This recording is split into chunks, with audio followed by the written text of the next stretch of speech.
This morning's meeting was buzzing with excitement, but for Mark, it felt unusually suffocating. On the big screen, the sales and profit charts were magnified, every number dancing unrealistically. Ben, sitting opposite him, nodded constantly and spouted empty praises like, "This is a game changer," or "We'll be a unicorn company in no time." His false optimism made Mark even more uncomfortable. Mark scrolled through the numbers on his laptop. As a financial analyst, he knew these targets were impossible to reach. But just like before, no one dared to speak up. He glanced at Anne, the colleague next to him. She shrugged, her eyes full of worry, but she remained silent. Mark remembered the last project when Anne tried to point out the risks and was coldly dismissed by the boss. When the boss finally asked for opinions, a heavy silence fell over the room. Everyone looked at their phones or documents, avoiding eye contact. Mark knew that if no one spoke up, the entire team would be heading toward a failed project, damaging everyone's reputation. He took a deep breath. "I have a few questions, boss," Mark said. The boss was surprised. "Questions? Go ahead then." He leaned back in his chair, feigning interest, but his eyes were full of scrutiny. Mark took another breath and began his presentation. He didn't just read the numbers, he compared them to reality with sharp precision.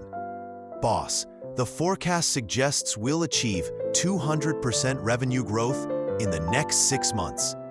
However, if we analyze market data, the entire industry's growth is only at 10%. To hit this target, we'd have to capture the market share of almost all our competitors at once. That's nearly impossible, and there's no data to prove it's achievable." Mark continued, his gaze steady. "This isn't a strategy, it's a miracle. We're setting a goal that we all know is unattainable, but no one dares to say it out loud. We're just flattering each other, as if these numbers were real, simply because we're afraid to face the truth." The silence in the room grew heavy. The boss's scrutinizing gaze slowly turned serious. He looked at Mark, then at the charts on the screen. He realized Mark was speaking the very thing he had sensed, but was afraid to admit. "So you think we're wearing an invisible suit?" the boss asked, a hint of surprise in his voice. Mark gave a bitter smile. "It does sound like the Emperor's new clothes, doesn't it? You're the Emperor, and these overly optimistic numbers are the invisible suit.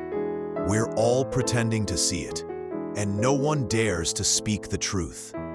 The boss was silent for a few seconds. After the meeting, he asked Mark to stay behind. Mark thought he would be fired, but instead, the boss listened and engaged in a serious one-on-one discussion. He admitted that after years of success, he had become so focused on growth numbers and flattery that his judgment and rationality had become clouded. A week later, the boss called a special meeting. He began by recounting the story of The Emperor's New Clothes by Hans Christian Andersen. Once upon a time, there was an emperor who loved beautiful clothes more than anything. Two swindlers took advantage of this and promised to weave him a special suit. They said the fabric was magical and could only be seen by smart and worthy people. Fools would be blind to it. In reality, there was no suit at all. They were just pretending to weave. When the suit was finished, everyone from the emperor to his officials praised it for fear of being called a fool.